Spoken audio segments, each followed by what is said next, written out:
బంగాళాఖాతంలోని వాయుగుండం కారణంగా 2 రోజుల నుంచి కూడా అతి భారీ వర్షాలు కురుస్తున్నాయి. ఇటు తెలుగు రాష్ట్రాలకు సంబంధించి అతి నుంచి అతి భారీ వర్షాలు అయితే కురుస్తున్నాయి. ప్రస్తుతం ఈ వాతావరణ శాఖ అధికారులు అసలు ఏం చెప్తున్నారు? ఈ ప్రస్తుతం కురుస్తున్న వర్షాలకు ఎన్ని రోజుల పాటు ఈ ప్రభావం ఉంటుందని మనతో మాట్లాడడానికి వాతావరణ శాఖ అధికారి ధర్మేంద్ర గారు ఉన్నారు. అన్నది మనం తెలుసుకుందాం. సార్, ఇప్పటికే 2 రాష్ట్రాల్లో కూడా ఉమ్మడి తెలుగు రాష్ట్రాలకు సంబంధించి అతి భారీ వర్షాలు కురుస్తున్నాయి. అసలు ఏ రాష్ట్రాలకు సంబంధించి ఏ జిల్లాల్లో రెడ్ అలర్ట్ ప్రకటించడం జరిగింది? ఆ ప్రాంతాల్లో ఏ విధంగా ప్రభావం చూపే అవకాశం?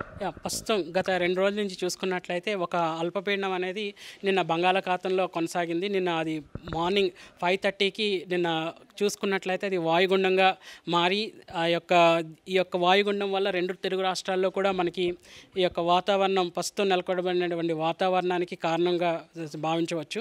అంతేకాకుండా ఇవి మన 2 తెలుగు రాష్ట్రాల మీద కూడా ఈ యొక్క దీని యొక్క ఇంటెన్సిటీ అనేది ప్రభావితం చేయబడడం వల్ల మనకి 2 తెలుగు రాష్ట్రాల్లో కూడా విస్తారమైనటువంటి వర్షాలు అనేవి మనకి నిన్నటి నుంచి ఈ రోజు వరకు కూడా కురవడం జరిగింది. ఈరోజు కనుక చూసుకున్నట్లయితే తెలంగాణలో 8 చోట్ల అత్యంత భారీ వర్ష సూచనలు అయితే ఇవ్వడం జరిగింది. పర్టికులర్గా చూసుకుంటే ఆదిలాబాద్, నిజామాబాద్, కామారెడ్డి, రాజన్న సిరిసిల్ల, సంగారెడ్డి, వికారాబాద్, అలాగే యాదాద్రి భువనగిరి, మహబూబ్ నగర్, ఈ యొక్క 8 జిల్లాలకు రెడ్ అలర్ట్ అయితే ఇవ్వడం జరిగింది. ప్రస్తుతం నెలకొనబడినటువంటి వాతావరణ పరిస్థితులను బట్టి ఈ యొక్క జిల్లాలకు అయితే రెడ్ అలర్ట్ వార్నింగ్ అయితే ఇవ్వడం జరిగింది. 14 జిల్లాలకు మాత్రం ఆరెంజ్ అలర్ట్ అయితే ఇవ్వడం జరిగింది. ఈ ఆరెంజ్ అలర్ట్ అంటే భారీ నుంచి అతి భారీ వర్షాలు అనేవి ఇక్కడ నమోదయ్యే అవకాశాలు ఎక్కువ ఉండడం వల్ల ఈ యొక్క 14 జిల్లాలకు కూడా ఆరెంజ్ అలర్ట్ అయితే ఇవ్వడం జరిగింది. ఇప్పుడు వాయుగుండం కేంద్రీకృతమయ్యే అవకాశాలు ఉన్నాయి. ప్రస్తుతం కనుక చూసుకున్నట్లే ఈ వాయుగుండం అనేది ప్రస్తుతం బంగాళాఖాతంలో 18.7 డిగ్రీల నార్త్, అంతేకాకుండా 82.4 డిగ్రీల ఈస్ట్ అక్షాంశ రేఖాంశాల గుండా ప్రస్తుతం ఇది పశ్చిమ వాయువు దిశగా ప్రయాణిస్తుంది. ప్రస్తుతం ఇది ఉత్తర ఆంధ్ర, అలాగే దక్షిణ ఒడిశా, దక్షిణ ఛత్తీస్గఢ్ తీర ప్రాంతాల్లో ఇది కొనసాగడం వల్ల ప్రస్తుతం విశాఖపట్నం, కళింగపట్నం, ఒడిశా అంటే ఛత్తీస్గఢ్ ఈ యొక్క ఏరియాలో ఇది ప్రభావితం అయితే కొనసాగుతుంది. రానున్న 24 గంటల్లో ఈ వాయుగుండం కాస్త అత్యంత గుర్తింపబడినటువంటి అల్పపీడనంగా మళ్ళీ మారి దాని యొక్క సహజమైనటువంటి శక్తిని నెమ్మదిగా తగ్గించుకోవడం వల్ల మనకి ఈరోజు ఈ రెడ్ అలర్ట్, రేపు క్రమేపీ ఈ యొక్క వర్షం యొక్క ఇంటెన్సిటీ అనేది గ్రాడ్యువల్గా తగ్గే అవకాశం కూడా ఎక్కువ కనిపిస్తుంది. ఈ ప్రభావం సంబంధించి ఇంకెన్ని రోజులు ఉండే అవకాశం ఉంది? ఇప్పటికే హైదరాబాద్లోతో పాటు తర్వాత తెలంగాణ రాష్ట్రాల్లో పలు సంబంధించి కూడా ఇప్పటికే రెడ్ అలర్ట్ ప్రకటించారు. అధికారులకు ఎలాంటి సూచనలు చెప్పారు?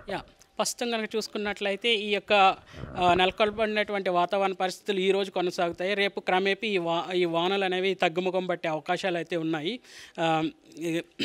ఈ యొక్క వర్షం యొక్క ఇంటెన్సిటీని బట్టి ఎప్పటికప్పుడు ఆయా విపత్తు శాఖ వారికి మేము ఎప్పటికప్పుడు ప్రతి 3 గంటలకి వ్యవధిలో మేము బులెటిన్స్ అనేవి జారీ చేయడం జరుగుతుంది. అలాగే కామన్ అలర్ట్ ప్లాట్ఫామ్ ద్వారా కూడా విపత్తు శాఖ వారికి ఎప్పటికప్పుడు ప్రతి 3 గంటలకి ఉన్నటువంటి వాతావరణ పరిస్థితులను బట్టి తగ్గట్టుగా ఆ విపత్తు శాఖకి సూచనలు, సలహాలు వివిధ బులెటిన్స్ ద్వారా ఇవ్వడం జరుగుతుంది. వారికి తగిన జాగ్రత్తలు తీసుకోవడానికి ఈ యొక్క బులెటిన్స్ అనేవి ఉపయోగపడతాయి. ఏ జిల్లాలో అత్యధికంగా వర్షపాతం నమోదైనట్లు మీరు తెలిసారు?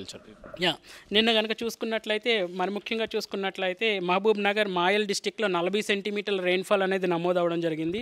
అంతేకాకుండా కోదాడ, సూర్యాపేటలో 35 సెంటీమీటర్లు, భద్రాద్రి కొత్తగూడెంలో 32 సెంటీమీటర్లు, ఖమ్మంలో 32 సెంటీమీటర్లు, ఇలా దగ్గరగా 25 చోట్ల అత్యంత భారీ వర్షాలు అయితే నిన్న నమోదవడం జరిగాయి. అంతేకాకుండా భారీ నుంచి అతి భారీ వర్షాలు అనేవి 51 చోట్ల నమోదవడం జరిగాయి. భారీ వర్షాలు అయితే 120 చోట్ల మొత్తం తెలంగాణలో నమోదవడం జరిగింది. ఈదురుగాలులతో కూడిన వర్షాలు పడే అవకాశం ఉందని కూడా తెలుస్తుంది. దాని ప్రభావంతో కూడా అధికారులకు ఎలాంటి సూచనలు చేయాలి?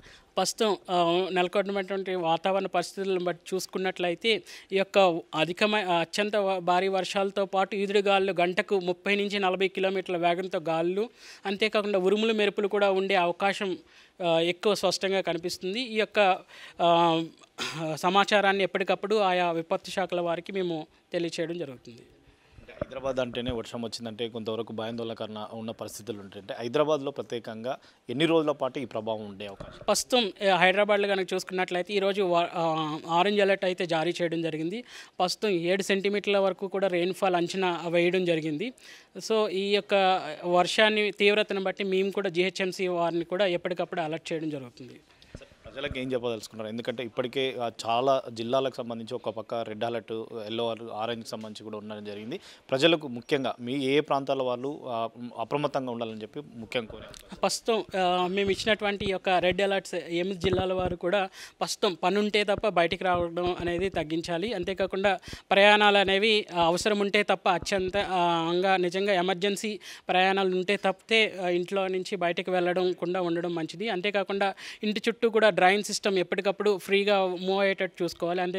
అంతేకాకుండా ఎలక్ట్రిసిటీ బోర్డ్స్ దగ్గర కూడా ఉండకూడదు. పర్టికులర్గా ఈ కరెంట్ ఎక్విప్మెంట్స్ ఏవైతే ఉంటాయో అవి చెమ్మగా ఉన్నప్పుడు వాటి దగ్గరికి వెళ్ళకుండా ఉండడం కూడా చేయాలి. పాత భవనాలు ఎక్కడైతే ఉన్నాయో అక్కడ కూడా రెస్ట్ తీసుకోవాలని, షెల్టర్ తీసుకోవాలని అక్కడికి వెళ్ళకూడడం మంచిది కాదనేసి మేము ఎప్పటికప్పుడు హెచ్చరికలు జారీ చేయడం జరుగుతుంది. ఇది మొత్తం మీద మరో 2 రోజుల పాటు కూడా జాగ్రత్తగా ఉండాలి. తర్వాత ఎవరు కూడా అత్యవసరం అయితే తప్ప ఇంట్లో నుంచి బయటికి రావాలని చెప్పి కూడా వాతావరణ శాఖ అధికారులు అయితే వెళ్ళిస్తున్నాం. మరొక పక్క అధికారులకు కూడా ఎప్పటికప్పుడు కూడా అప్రమత్తం చేస్తూ వారికి హెచ్చరికలు కూడా జారీ చేస్తున్నాము. రెడ్ అలర్ట్తో పాటు ఆరెంజ్, ఎల్లో తర్వాత ఈ ప్రాంతాలు ఏవైతే ఉన్నాయో ప్రజలైతే ఖచ్చితంగా అప్రమత్తంగా ఉండి అధికారులకు కూడా సహకరించాలని చెప్పి కూడా వాతావరణ శాఖ అధికారులు అయితే వెళ్ళిస్తున్న పరిస్థితి అవుతుంది.